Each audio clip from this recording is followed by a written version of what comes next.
Fala pessoal, sejam todos muito bem-vindos para mais uma aula de língua portuguesa. E hoje eu vou dar continuidade às questões de literatura e vou trabalhar com vocês o tema do pré-modernismo. O que foi essa escola literária, o que os principais autores desse movimento abordaram, como esse movimento influencia nas concepções das próximas escolas literárias, no caso, o próprio modernismo em si, e como isso influencia também na Semana de Arte Moderna, que é algo muito curioso e que a gente vai comentar também. Mas eu gostaria de iniciar essa aula corrigindo o nosso último exercício, o nosso exercício da aula passada sobre o simbolismo. Vamos lá então? Ó, peguei um exercício do Enem e nesse exercício nós temos aqui um poema do Cruz de Souza, Cárcere das Almas. É um título um tanto quanto curioso já, não é? A prisão das almas. Vamos ler? Cárcere das almas. Toda alma num cárcere anda presa, soluçando nas trevas entre as grades do calabouço, olhando imensidades, mares, estrelas, tardes, natureza. O poeta começa falando que toda alma está presa num cárcere, né? Está presa num lugar ali. O que isso seria? A gente já pode pensar em alguns correspondentes para esse símbolo, não é? A literatura que é muito presa nesses símbolos, nessa sugestão. Talvez o corpo sendo ali um cárcere, né? um receptáculo ali para a alma que aprende, que deixa ela, enfim, possibilitada de alcançar aí esses mares, estrelas, tardes, natureza, de alcançar essas imensidades, que deixa ela simplesmente olhando, vislumbrando todas essas imensidades. Tudo se veste de uma igual grandeza, quando a alma, entre grilhões, as liberdades sonha, e sonhando as imortalidades, rasga no etéreo o espaço da pureza. Ó almas presas, mudas e fechadas, nas prisões colossais e abandonadas, da dor no calabouço atroz, funéreo. Nesses silêncios solitários, graves, que chaveiro do céu possui as chaves para abrir-vos as portas do mistério. Um poema muito curioso, não é? Fala um pouco sobre essa questão espiritual. Então, as pessoas estão presas dentro do próprio corpo, por assim dizer, não é? O que seria o segredo, o grande mistério que faz com que as almas possam alcançar a transcendência, né? Que as almas possam, de fato, alcançar o paraíso. Então, aqui, por meio da linguagem, o Cruz de Souza tenta, de fato, fazer essa ponte, fazer essa ligação com esse plano espiritual e o plano material, o plano físico, o plano do corpo. Ok? Vamos então para o comando da questão.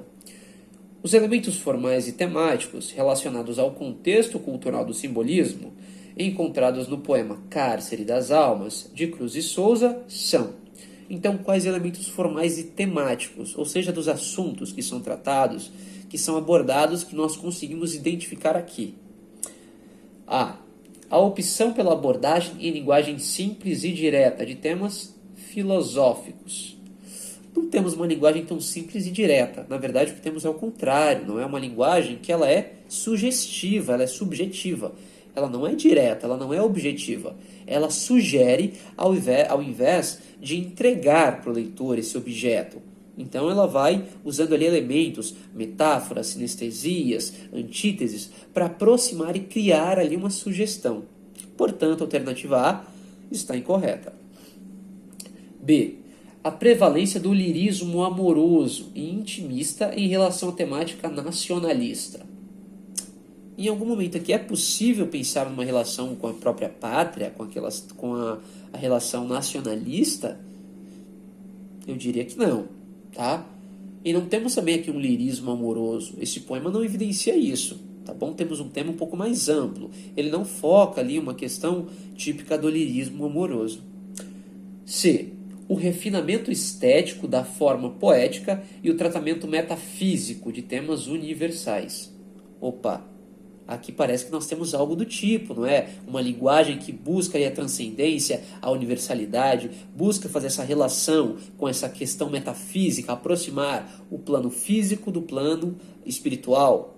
Parece que é algo típico ali da literatura simbolista, tá bom? Então eu posso dizer que essa alternativa C, sim, está correta, tá bom? Ó, nos deixa aí C, a alternativa correta. D, por que não é essa? A evidente preocupação do eu lírico com a realidade social expressa em imagens poéticas inovadoras. Não é? Não sei. Essa realidade social com essas imagens poéticas inovadoras, não diria que é isso que acontece, não. Né? Temos essa sugestão de construções ali por meio de sinestesias, de... Cadê aqui? Esse espaço da amplitude, não é? Mares, estrelas, tardes, natureza, o elemento natural se apresenta de forma muito ampla. Ela mostra que o inefável, aquilo que é intocável, que é inconcreto, tá? E a liberdade formal da estrutura poética que dispensa a rima e a métrica tradicionais em favor de temas do cotidiano. Na verdade, não, né? Temos aqui rimas, tá? Olhando aí para a primeira estrofe, por exemplo. Presa rimando com natureza, grades rimando com intensidades. Então, o poeta não abre mão das rimas, por exemplo, nem da métrica, para construir o seu poema, tá? Por mais que se tenha uma certa liberdade formal aqui no simbolismo, essa liberdade formal ela não é tão intensa assim, não é? É claro, não estamos falando de um poema parnasiano, mas também não estamos falando de um poema sem métrica, sem rima alguma, tá bom? Portanto, a alternativa C é a alternativa correta. Tranquilo? Beleza? Vamos para o nosso conteúdo de hoje, então? Bora lá? Vamos então, ó. Pré-modernismo. Aspectos gerais. Ou seja, o que a gente vai precisar saber sobre o pré-modernismo? O que esse movimento criou? Quais foram os principais nomes? Né? Quem são os grandes expoentes disso aí na literatura brasileira, na literatura europeia? Enfim. Vamos lá, ó. Então aqui, pré-modernismo teve seu início em 1902, estabelecendo como limite as obras Os Sertões, de Euclides da Cunha, e Canaã, de Graça Aranha. Terminou em 1922 com a Semana de Arte Moderna. Então, o termo pré-modernismo, ele justamente designa isso, né? O período anterior ali ao modernismo. Ele termina exatamente com o início da Semana de Arte Moderna em 1922, tá? Em fevereiro de 1922, tá bom? O movimento representou um momento de transição e de preparação para a fase de emancipação da literatura brasileira, o modernismo. Afinal de contas, é aqui no modernismo em que a literatura ela ganha novos ares, em que todo o academicismo, o elitismo literário é quebrado. Surgem aqui, então, as concepções de que o poema, por exemplo, não precisa ter métrica nem rimas para ser um poema. Aqui surge, então, o poema em verso livre, tá? Os poemas que são totalmente diferentes do que a tradição literária estava impondo até então, ok? E, é claro, esse movimento começa ali em 1902, com a publicação de Os Sertões, do Euclides da Cunha, como a gente mencionou ali no primeiro tópico. Além disso, pode-se dizer que o movimento coexistiu com o simbolismo e o parnasianismo. Apontou os problemas de nossa realidade cultural e social. Então, a ideia do pré-modernismo ela vai lidar muito com problemas da realidade cultural e social, vai tentar problematizar muitas das questões que foram geradas a partir ali da grande revolução industrial, a partir dos grandes conflitos que iniciaram o século XX, ok? Se nós paramos para pensar e nos lembramos aí um pouquinho da história mundial, a gente vê que logo no início do século XX surge a Primeira Guerra Mundial, os conflitos da polarização do mundo, as ideias das novas formas políticas, as novas formas de governo, né? O comunismo, o capitalismo, enfim, tá?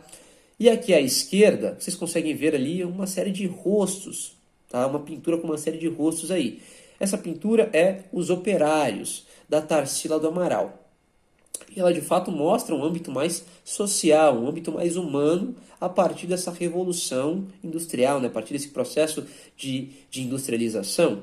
Então, esse âmbito mais social, mais humano, ele vai ser trabalhado ao longo do pré-modernismo, tá? Vai ser apontado aqui essa questão desse desequilíbrio social. Ao passo que se tem uma grande evolução industrial, tem um grande desequilíbrio ali industrial, de maneira muito contraditória, tá?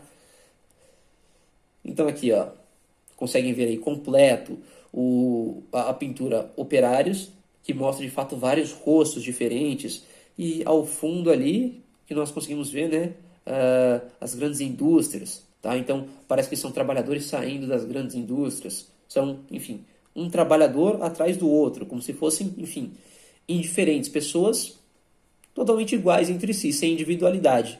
Mas o que a Tarsila constrói, não. São pessoas que são totalmente diferentes entre si. Nenhuma é igual à outra. As pessoas são dotadas sim de suas individualidades.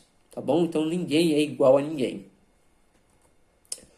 E olhando mais uma vez aqui para a nossa adorada cronologia literária brasileira, a gente consegue situar o pré-modernismo aqui, ó, em 1902, com o surgimento de Os Sertões do Euclides da Cunha. Contexto histórico agora. Foi um movimento, né, o pré-modernismo surgiu ali concomitantemente ao parnasianismo, ao simbolismo, mas ele ganha concretude mesmo a partir da obra ali do Euclides da Cunha. Portanto, a gente está falando do século XX, né, finalzinho do XIX e início do século XX. Quais são os principais eventos históricos que marcam o século XX? Na Europa, a gente tem ali a Primeira Guerra Mundial, de 1914 a 1918. O que faz com que naturalmente surja ali uma nova potência mundial. Se instaura aí o poder dos Estados Unidos. Tá? E além disso, nós temos em 1917 a Revolução Russa, que faz com que o proletário chegue ao poder. Tá bom? Então, a ideia ali da luta de classes, já pregada pelo Marx, é colocada de maneira muito direta aqui na Revolução Russa. E isso vai gerando vários exemplos para, enfim, para o mundo todo e também para o Brasil. A gente começa, né, nós, aqui, a realidade brasileira começa a criar, por exemplo, uma massa insatisfeita com a condição com a qual nós vivemos, com a qual nós lidamos. Tá? Isso vai gerar consequências futuras. E a partir, então, desse grande embate aí, com novas formas políticas, com a instauração de uma nova potência, surgem ali as ideias do comunismo em oposição às ideias do capitalismo, essas duas formas distintas de poder. Tá? E no Brasil, no início do século XX, o que nós temos? A transição de uma ditadura militar a uma república, ao período chamado de República Café com Leite. Lembra lá daquele sistema de governo, Minas Gerais, São Paulo, era feita eram intercalados os governantes. E além disso, o surgimento de uma massa popular insatisfeita, justamente pela Revolução Russa, pelos movimentos de guerra, enfim. A população aqui, o proletariado toma conhecimento da sua força, da sua capacidade. E essa foto aqui, muito curiosa. O que é isso? É Europa? Enfim, que país é esse aqui? Gente, isso aqui é o Rio de Janeiro. Como vocês podem ver aqui embaixo, ó, Rio de Janeiro, Avenida Rio Branco, em 14. Isso aqui é uma foto do Rio de Janeiro em 1914. E esse aqui é um dos grandes problemas sociais, que ao passo que esteticamente os padrões estabelecidos no Brasil são muito similares aos padrões europeus, a questão social ela passa por um grande desequilíbrio, as condições sociais são muito problemáticas. Tá? Então enfrentamos aí uma contradição viva, a ideia do desequilíbrio social e do grande avanço técnico, científico, tecnológico, industrial, enfim. E as principais características desse movimento? O movimento caracteriza-se pela temática nacionalista. Então temos aí uma espécie de retomada da primeira fase do romantismo na poesia, lembra lá? O primeiro momento com textos de cunho ufanista, que exaltam a pátria nacional, o território nacional, e o segundo com o nacionalismo crítico, questionador. Isso é muito interessante para pensar a realidade brasileira. Grandes autores vão fazer esse questionamento. E os primeiros 20 anos aí do século XX, eles são um pouquinho difíceis. É difícil sistematizar esse movimento. É um movimento que é tão heterogêneo, tão amplo, então não dá para sistematizá-lo em algumas regras. Ele, é claro, foge a boa parte dessas regras. A gente tem ali, então, uma produção conservadora com características realistas barra naturalistas na prosa e parnasianos simbolistas ali na poesia, tá bom? Então uma produção conservadora, de certo modo. Mas também surge ali, ó, no segundo tópico, uma produção inovadora, com um profundo interesse e preocupação em registrar, na prosa, os desequilíbrios sociais da época. Então essa questão crítica que vai questionar todos os problemas sociais pelos quais o Brasil passava nesse contexto histórico, eles estão centrados aqui, nessa produção inovadora, ok?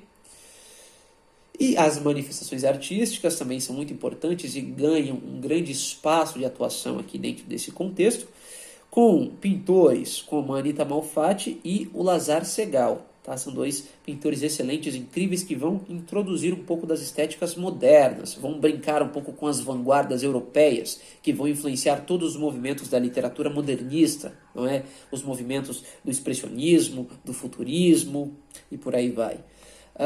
Em 1915, o Lazar Segal faz uma exposição aqui no Brasil, né? O Lazar Segal, que é um judeu lituano, e ele expõe aqui em 1915, enfim, sua exposição de arte gera um grande sucesso, influencia outros pintores a tentarem expor também, tá? E a Anita Malfatti, que tinha acabado de chegar da Europa, expõe as técnicas que aprendeu, tá? Então, ela meio que introduz um pouco do que são as vanguardas europeias para a nossa realidade, né? Um pouquinho do futurismo, por exemplo, que já mostra ali uma certa diferença artística, tá bom? Então, vocês conseguem perceber ali em O Homem Amarelo, da Anita Malfatti, ok? Então, essa estética é um pouco diferente. Só que, assim que a Anita Malfatti faz a sua exposição, ela gera um grande desconforto, por assim dizer, uma grande estranheza em algumas pessoas. A principal delas é o Monteiro Lobato, o escritor mesmo, o Sítio do Pica-Pau Amarelo, ele mesmo. O Monteiro Lobato, ele faz uma crítica muito pesada, uma crítica muito forte à obra da Anita Malfatti, criticando severamente o que faz com que a Anita, perdão, não consiga se recuperar. Assim, em vida, essa crítica assombra ela até o fim da vida.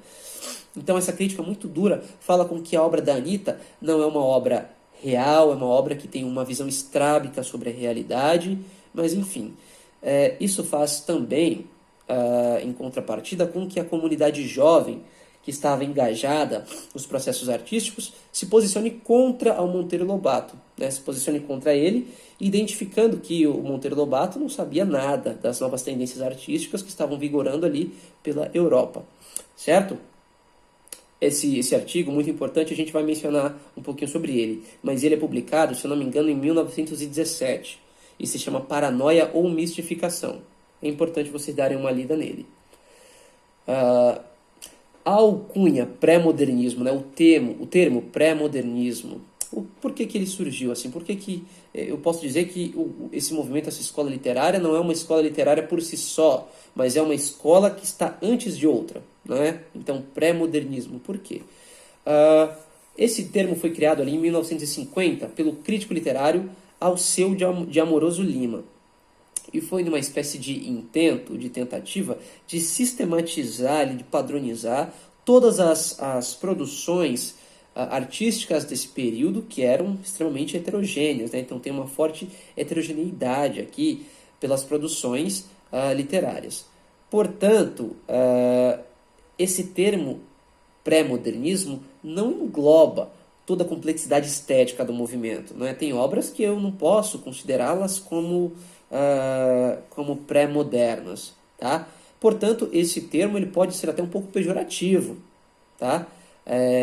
Pré-modernismo surgiu nesse contexto de apresentar tudo que estava, de tentar sistematizar todas as obras que estavam antes ali do modernismo, da Semana de Arte Moderna de 1922, ok? Então, o pré-modernismo termina ali no dia 13 de fevereiro de 1922, com o início da Semana de Arte Moderna, tá bom? Mas é um termo meio prejudicial, tá? É um termo que, enfim, isso evidencia que essa escola literária, ela prenuncia o que vai ser o modernismo, tá bom?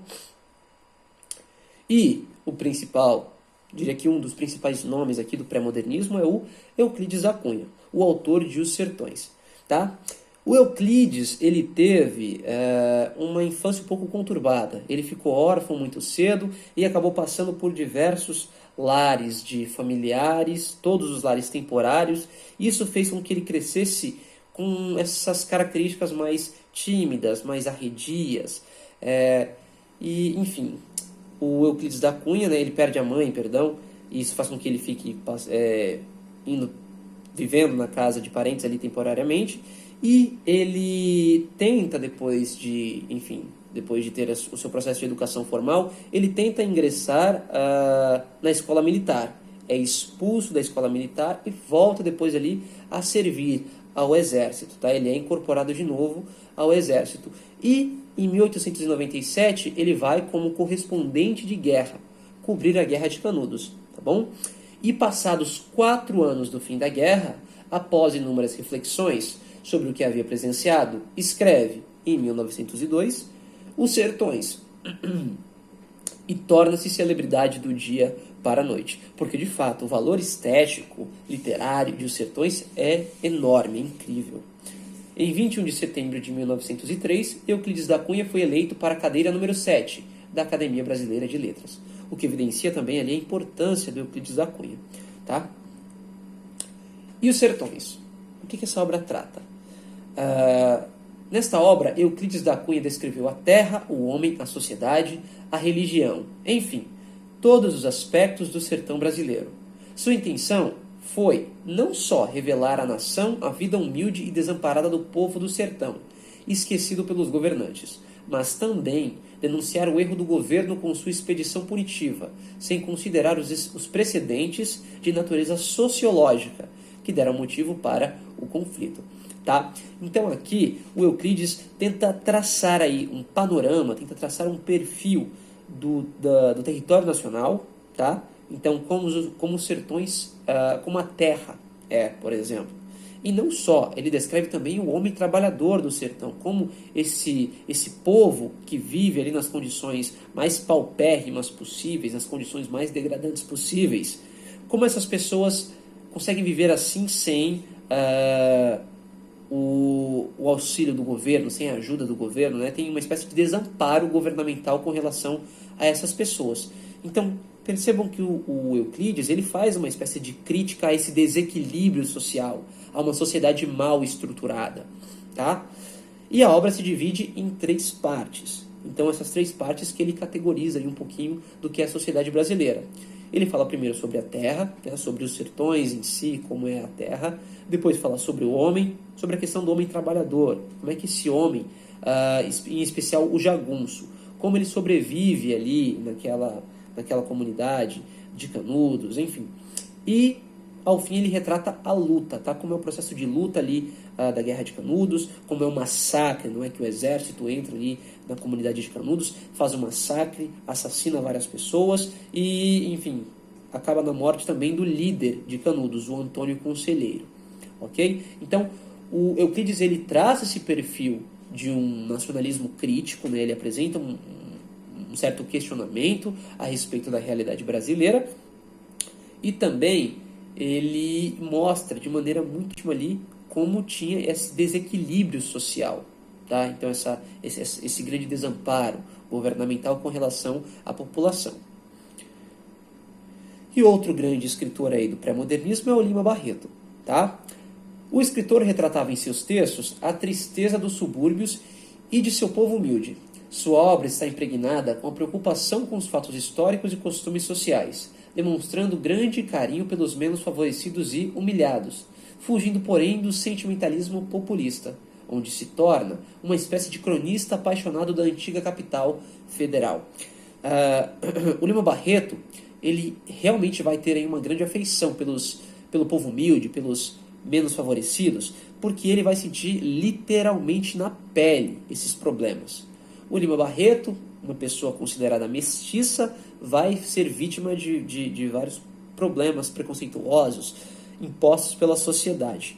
Tá? Então, ele vai se posicionar realmente a favor desse povo humilde, desse povo que é realmente destratado na sociedade.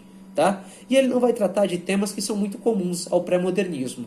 A gente pode falar que a literatura do Lima Barreto ela é muito ampla, ela trata dos mais diversos temas, mas em especial foca nesse povo humilde. Suas principais obras são Recordações do escrivão Isaías Caminha, Triste fim de Policarpo Quaresma, Numa e Ninfa, Vida e Morte de Gonzaga de Sá, Os Brusundangas, Clara dos Anjos, Cemitério dos Vivos, que é publicado póstumamente. Mas a grande obra do Lima Barreto é O Triste Fim de Policarpo Quaresma. Por quê? Aqui, o Lima Barreto constrói um personagem que é um major Quaresma, não é? Que é apaixonado, que é, enfim, que adora o Floriano Peixoto, é apaixonado pela pátria, é um nacionalista, é de um nacionalismo ufanista, de um nacionalismo exacerbado. E o Policarpo Quaresma acredita realmente que a pátria brasileira, que a nação brasileira é incrível, é sensacional, que, enfim. E aí, ele acreditando tanto no sistema brasileiro, ao fim, quando ele tenta denunciar um pouco desse desequilíbrio social que existe na sociedade, ele acaba sendo preso e condenado à morte pelo próprio sistema brasileiro. Então, o Lima Barreto, ele constrói um personagem que transita entre esses dois pontos, entre o nacionalismo ufanista e o nacionalismo crítico. É uma obra de um questionamento muito importante, muito rico. Ok? Vamos ler um trechinho?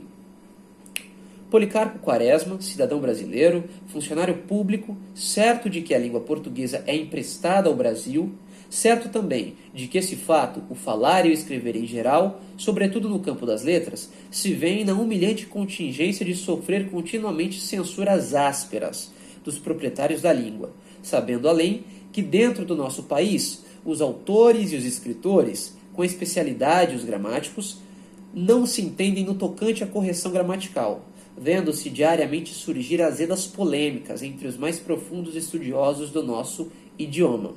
Usando do direito que lhe confere a Constituição, vem pedir que o Congresso Nacional decrete o Tupi-Guarani como língua oficial e nacional do povo brasileiro.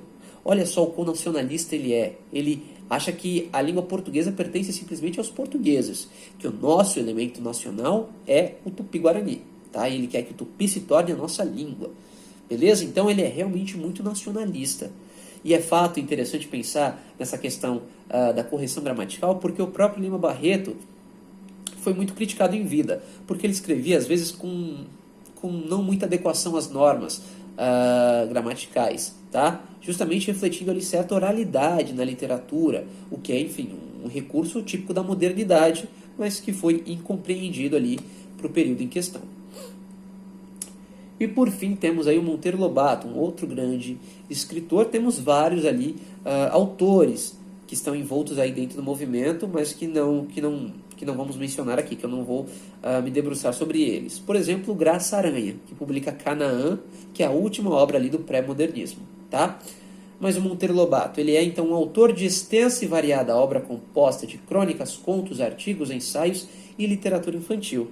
O Monteiro Lobato se dedica à literatura geral, não é uma divisão da obra dele. A literatura geral, que é, enfim, voltada para o público geral, e uma literatura infantil, infanto-juvenil, tá? Era um nacionalista convicto, lutou pela independência cultural, econômica e tecnológica do Brasil. E em 1917 ocorreu esse grande episódio que eu já mencionei, não é? O Paranoia ou Mistificação. Esse é o nome do artigo escrito pelo Monteiro Lobato e publicado no jornal, que criticava de maneira muito severa a exposição de arte da Anita Malfatti. Tá? Dentre suas principais obras, Urupês, Cidades Mortas e Negrinha são as suas principais obras ali da literatura geral. E da literatura infanto-juvenil nós temos Reinações de Narizinho, Viagem ao Céu, As Caçadas de Pedrinho, Geografia de Dona Benta, Histórias de Tia Anastácia. E agora, para consolidar todo esse conteúdo que nós vimos aqui, esse monte de informações, vamos fazer exercício para fechar com chave de ouro? Vamos lá, ó. Então, um exercício aqui da PUC São Paulo, e nós temos aqui um trechinho de uma obra do Lima Barreto, tá bom? Vamos ler? Iria morrer, quem sabe naquela noite mesmo? E que tinha ele feito de sua vida? Nada. Levara toda ela atrás da miragem de estudar a pátria, por amá-la e querê-la muito bem, no intuito de contribuir para a sua felicidade e prosperidade.